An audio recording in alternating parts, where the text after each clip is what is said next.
Namanya eminen, ada namanya prominent. Eminen itu nanti anak-anak dikenal karena ilmunya. Prominent itu karena karya nyata yang dihasilkan. Jadi saya bisa keliling ke puluhan negara dan mendapatkan berbagai penghargaan tersebut karena karya nyata yang dihasilkan. Sehingga sebisa mungkin Bapak Ibu bantu ya anak-anak membuat karya nyata. Next. Dan karya pertama yang saya buat namanya adalah klinik asuransi sampah. Next, Chief. Let me tell you a true story of a 3 years old girl, Khairunisa. And lower the sound, please. Ini kisah nyata. Seorang anak pemulung namanya Khairunisa.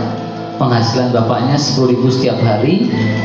Suatu hari dia sakit diare, tapi karena bapaknya tidak punya cukup uang, dia nggak bisa pergi berobat.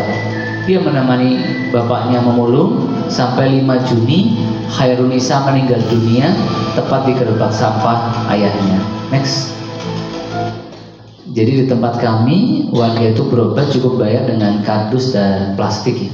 Dan ini pendapat warga atas apa yang kami kembangkan. Next.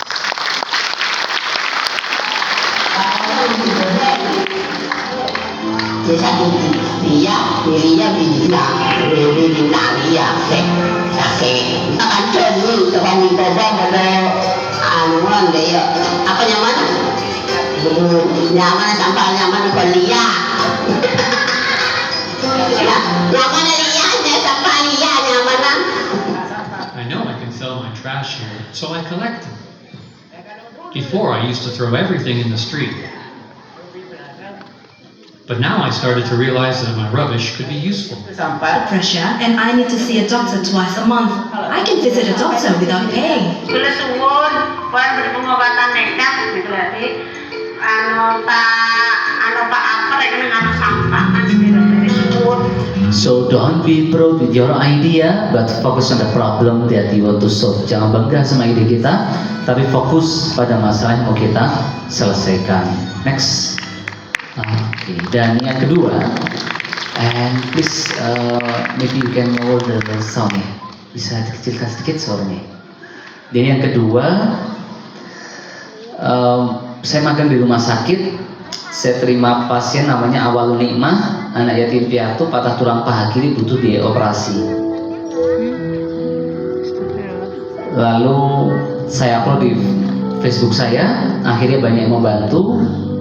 Semenjak hari itu saya kembangkan program yang namanya Siapa Peduli untuk bantu pasien-pasien yang butuh biaya operasi yang jumlahnya besar. Pasien awal kami namanya Abi Laksono, sakit Sjögren's syndrome, butuh biaya operasi 300 juta dan alhamdulillah terbantu lewat program yang kami kembangkan. Oke. Next. Jadi orang itu nggak peduli seberapa hebat kayak pintarnya anak-anak kita. Yang mereka pedulikan hanyalah satu, apakah kehadiran anak-anak kita memberikan manfaat untuk mereka. Bahkan salah seorang tokoh itu menuliskan dalam kitabnya, boleh jadi saat engkau tidur terlelap, pintu-pintu langit sedang diketuk oleh pula doa kebaikan untukmu dari orang kelaparan yang kau beri makan, dari orang yang dihimpit kesulitan yang telah kau lapangkan. Oleh karena itu janganlah sekali-kali kau meremehkan sebuah kebaikan. Dan yang ketiga, kami buat aplikasi digital namanya Imat untuk menghadirkan tenaga kesehatan di rumah pasien yang membutuhkan. Next again. One more, Jeff. Okay, this one. Bangun tidur badan demam, mau ke dokter tapi mager. Klik aja Imet. Pulang kerja badan capek, terus mandi enak nih. Bentar, boleh nggak ya mandi malam? Klik aja Imet. Kalau malam lapar melada, mie instan emang menggoda. Cari mie yang sehat, klik aja Imet. Tarik libur setrika es gulung. Pas asik setrika ada telepon masuk. Salah angkat telepon. Klik aja Imet. Orang tercinta sedang sakit parah dan butuh biaya pengobatan besar. Klik aja Imet. Pengen beli ketoprak, pas lagi di jalan kena tabrak. Klik aja Imet, ambulan datang. Butuh tambahan transfusi darah tapi bingung cari kemana? Klik aja Imet.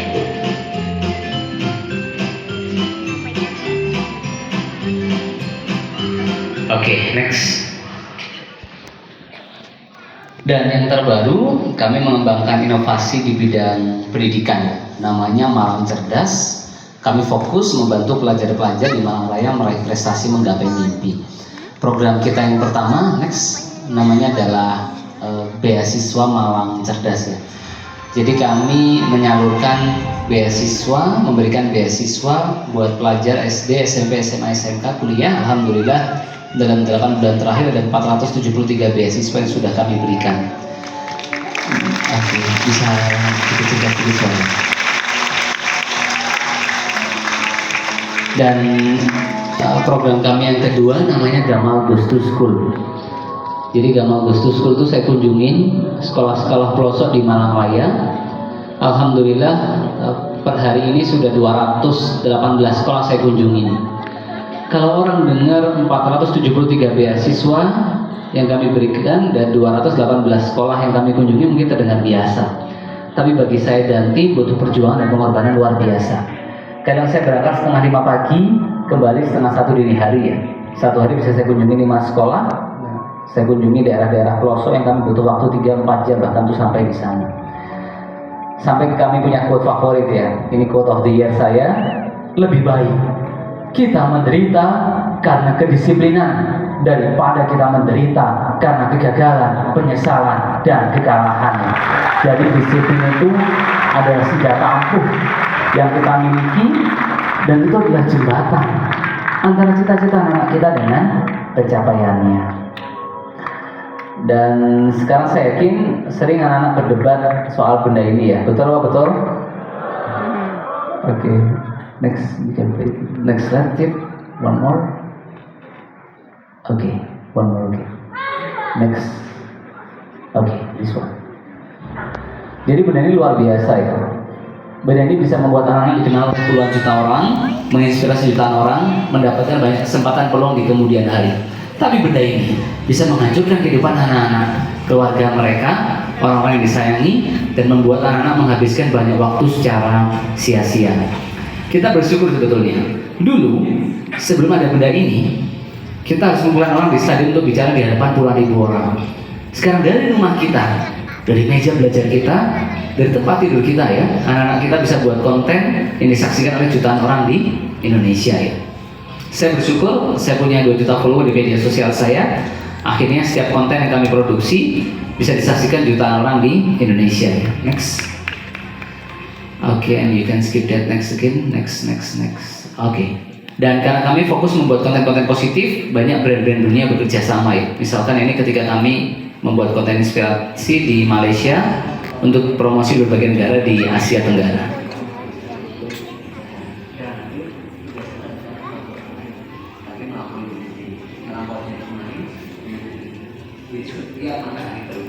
Kita harus menjadi lebih baik.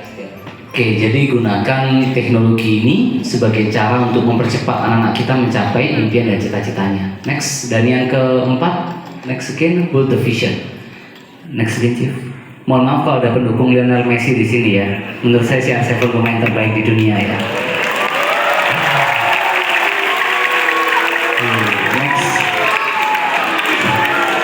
Dia juara Ballon d'Or 5 kali, juara Liga Champion 5 kali ya. Next again, Chief. Apa itu next again? And you can play it. Apa yang dia katakan? I don't care what people say. In my mind, I always the best. Saya tidak peduli apa yang orang lain pikirkan. Di pikiran saya adalah yang terbaik. Beliau mengatakan the secret is hard work and dedication. Rahasianya adalah kerja keras dan dedikasi. Dari CR7 kita belajar. Never limit your vision based on your current resources. Jangan pernah batasi mimpi dan cita-cita anak-anak kita lewat sumber daya kita hari ini. Hold the vision, pegang visi. Trust the process, percaya pada proses. The vision pulls you. Visi yang membantu anak-anak kita meraih impiannya. Next again. You can skip that. One more Jeff. Dan yang kedua, Elon Musk ya. Kalau ingin buat inovasi, salah satu role model saya adalah Elon Musk. Dia jual PayPal, dia dapat banyak uang, dia bertanya apa yang paling dibutuhkan umat manusia.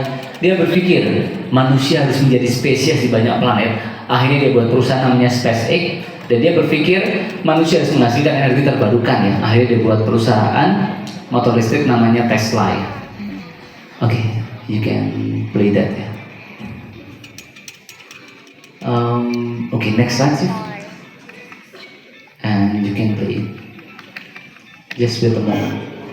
Back slide ya. Back slide. Oke. And boleh dikecilkan sedikit suaranya ya. Apa yang dikatakan Elon Musk bukan lagi work hard, tapi work super hard. High pain threshold, ambang batas nyeri yang tinggi, work every waking hours, bekerja setiap jam bangun. Dari Elon Musk kita belajar. You have idea, kita punya ide, but everyone has an idea. Tapi setiap orang juga punya ide. So it's really good executing the idea. Ini tentang kemampuan anak-anak kita eksekusi ide mereka. And attracting other people to help you work on your idea. Dan menarik orang lain untuk membantu anak-anak kita mewujudkan ide kita. So stay fokus, tetap fokus. Don't talk what you are gonna do. Gak usah sibuk ngomong apa yang mau kita lakukan. Don't criticize somebody else what they are not doing. Gak usah sibuk ngeritik apa yang orang lain gak lakukan. Go for it now ya. Next. Okay, next slide. Next again, Chief. And you can play. One more. Okay, next slide, please. Okay, this one. You can play. Ini contoh orang nggak punya visi hidup ya. Dia merampok bank. Ditanya sama manajer banknya, what will you do with the money? Mau dipakai apa uangnya? Bingung perampoknya, dia bukan alumni sekolah alam ya, jadi nggak punya visi hidup ya. Tadi kita menertawakan perampok itu, bagaimana dengan kita anak-anak kita?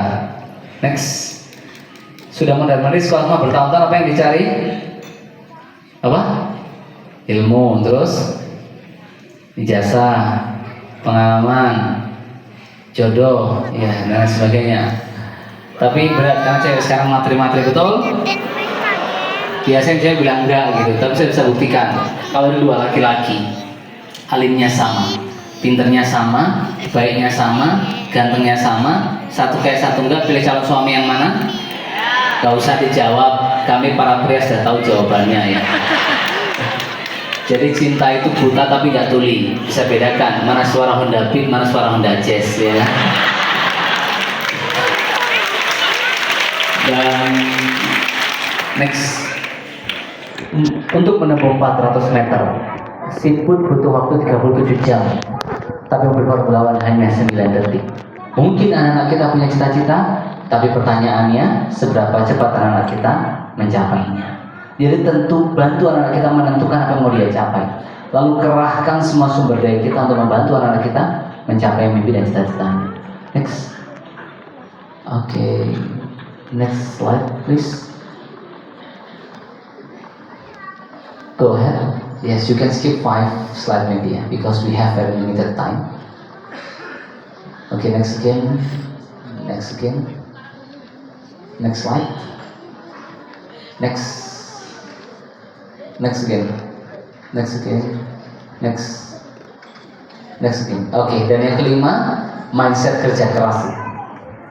Kalau kawan-kawan makan bakso, makan tahu apa pentol dulu? Tahu apa pentol? Tim tahu kenapa makan tahu? Yang enak belakangan ya, keep the best for the last ya. Sing enak, carry ya. Next, kita sudah pakai teori itu saat makan bakso. Sekarang kita pakai buat mendidik anak ya. Ada penelitian tahun 1960, namanya marshmallow. Anak-anak dimasukkan ke satu ruangan, lalu mereka dikasih satu permen, dan mereka ditawarkan. Kalau mereka nggak makan permen 10 menit, mereka dapat 2 permen. Sebagian besar anak nggak tahan. Mereka memilih makan 1 permen dibandingkan sabar 10 menit untuk bisa makan 2 permen. Lahirlah sebuah teori yang namanya delaying gratification. Kemampuan anak-anak mengatur ketidaknyamanan supaya mendapatkan kenyamanan lebih di kemudian hari. Ternyata 20 tahun kemudian, anak-anak yang mampu sabar 10 menit punya probabilitas kemungkinan berhasil jauh lebih besar. Next. Waktu saya SMA dulu, saya ingin sekali masuk di kedokteran Brawijaya tanpa tes ya. Di sekolah saya di SMA 3 Malang, biasanya cuma 1 siswa setiap tahun yang bisa diterima di kedokteran Brawijaya tanpa tes. Karena saya pingin banget masuk kedokteran tanpa tes ya, saya jaga supaya saya juara kelas.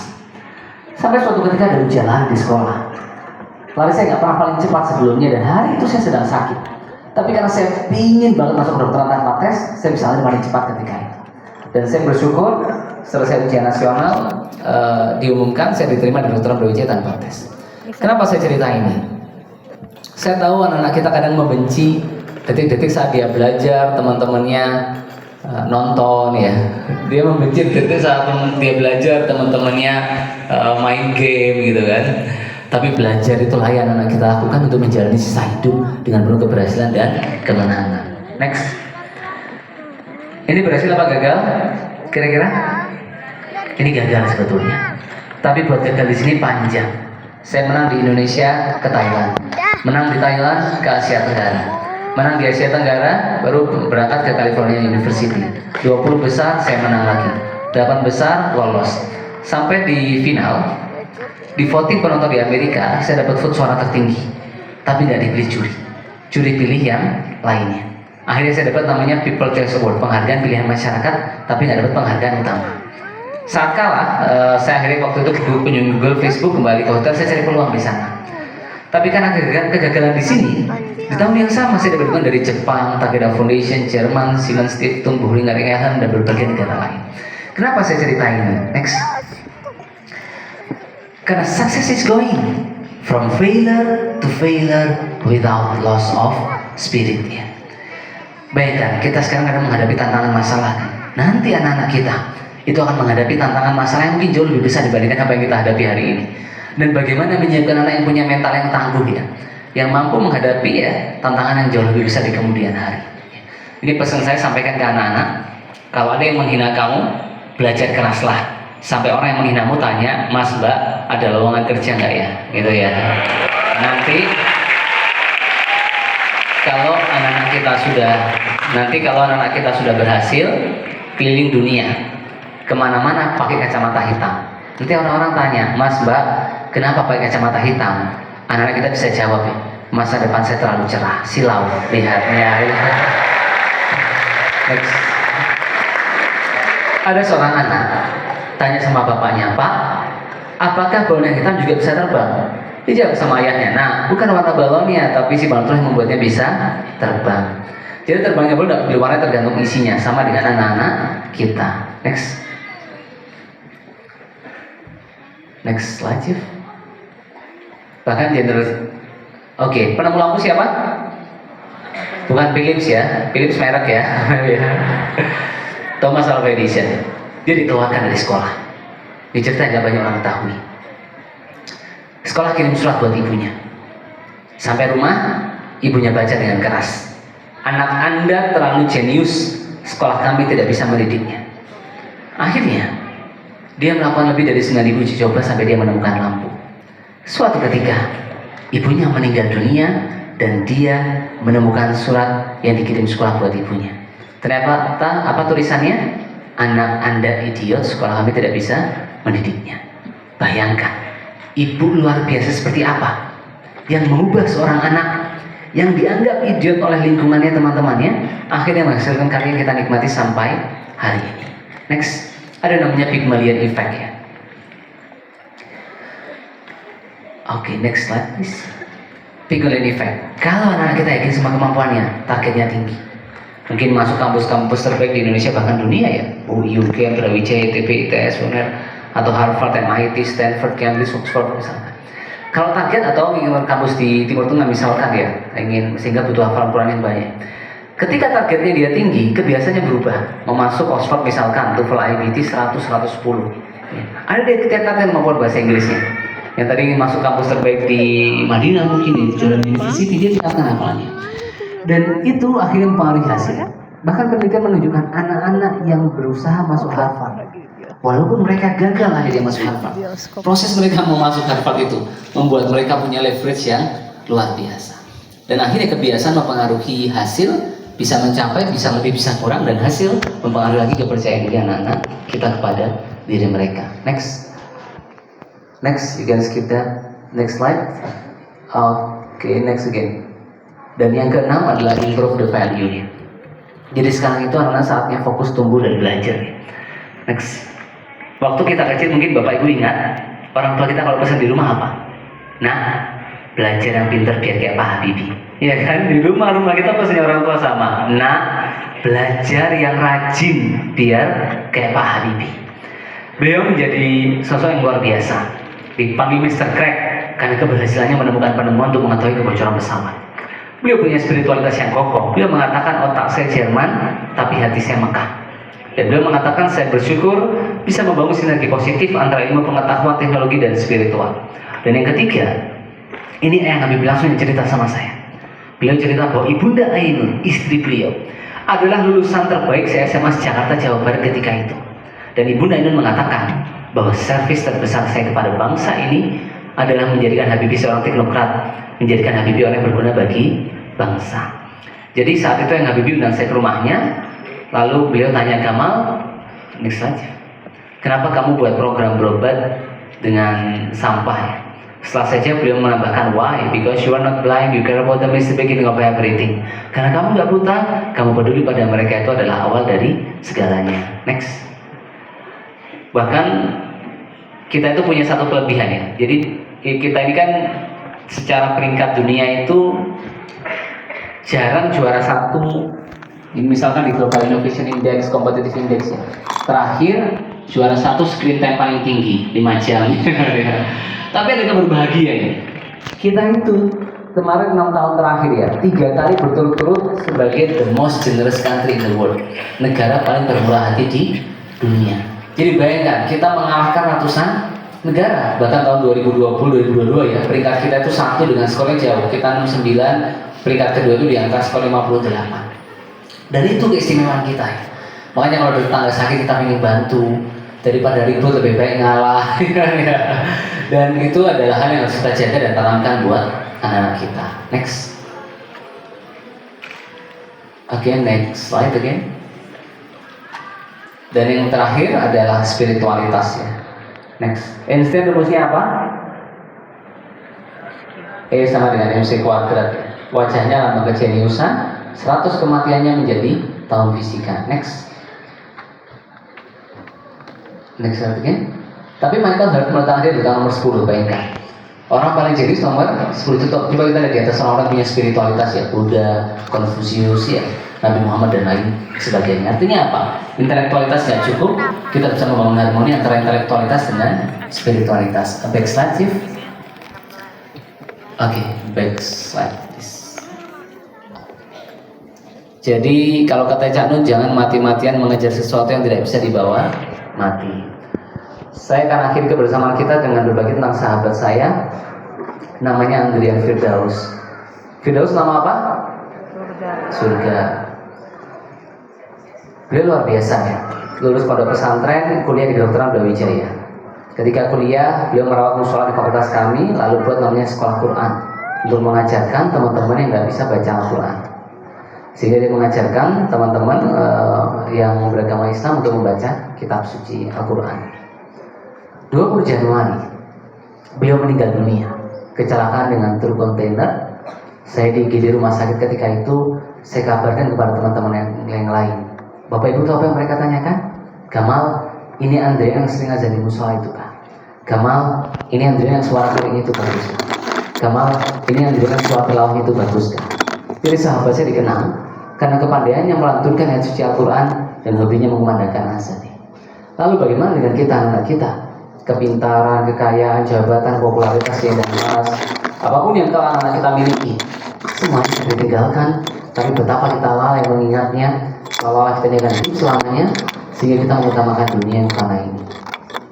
Orang yang paling cerdas adalah orang yang menyiapkan sesuatu paling akhir dalam perjalanannya. Dan 3 pesan terakhir dari saya buat kawan-kawan semua. Pertama, work hard, study hard in silence, and get your success beyond noise.